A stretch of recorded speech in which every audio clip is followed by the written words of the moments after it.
Welcome to the third episode of a series on Torchlight's virtual economy. We will analyze the economic system in detail, comparing it with a real-world one, to understand all the fundamentals better. We will discuss ways to build your in-game wealth from this episode onwards. Keep in mind that I am not a financial advisor, but I hope that discussing these topics with you will improve our in-game financial life. Chapter 7, The 5 Pillars of Wealth. Building wealth requires a systematic process and critical thinking. I have researched several wealth-building strategies that work in real life, and adapted them in Torchlight. I came up with a simple process that is cyclical. The cycle can be broken down into 5 phases: earn, save, protect, increase, and spend. You earn by farming maps and selling, save by avoiding spending on stuff you don't need, protect by avoiding keeping currency lying around in your stash, increase by investing, and spend only to increase productivity. If you adopt this process, you will find that the most challenging part is not the process itself, but the consistency you will need to have to see results. But if you put in enough effort, you can increase your wealth. Chapter 8, Earn by Farming. You earn by farming maps and selling items in the trade house. They are two utterly different processes, so we will analyze them separately, starting with farming maps. Everyone farms maps, since the whole game is based around that. But farming maps to have fun, and farming maps to increase wealth are different, because the latter requires a methodological approach. To increase efficiency when farming maps, you can work on the following parameters. 1. Time wasted in town, loading screens, and menu. 2. Clear speed. 3. Trait card setup and farming strategies. Regarding point number 1, I suggest you record your gameplay using screen capture software, and use a stopwatch to check the time you waste in town, or in loading screens. You can improve your performance by reducing your time in town, and playing longer stages if you find yourself wasting too much time on loading screens. You can improve in several ways regarding point 2, clear speed.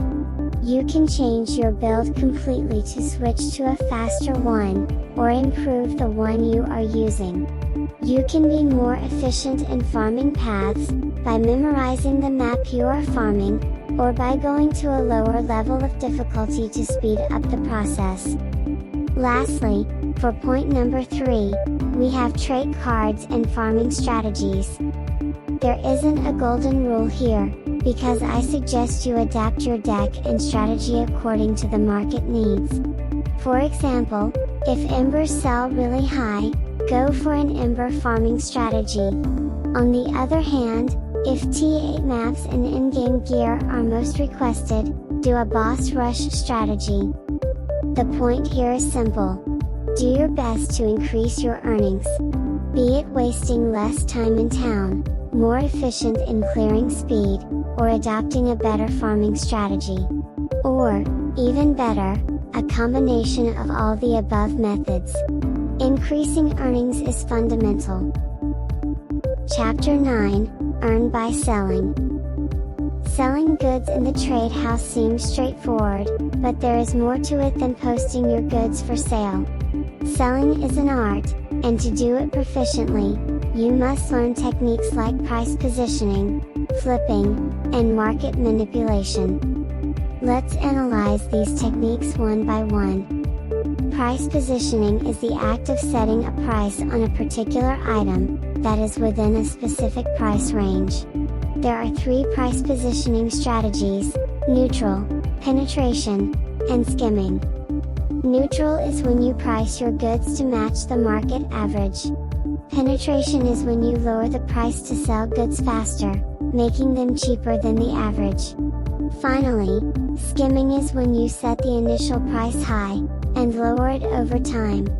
This technique is good with the perfect roll gear, ensuring it gets sold at the highest possible price. Flipping is the process of buying low a particular item, and reselling it for a higher price than you initially bought it. It can be one of the most rewarding methods of making currency. However, it requires some capital to get started, and it is risky because the balance of demand versus supply may change. Market manipulation is flipping done large scale. You create artificial demand for a particular commodity, by buying all the listings for that commodity.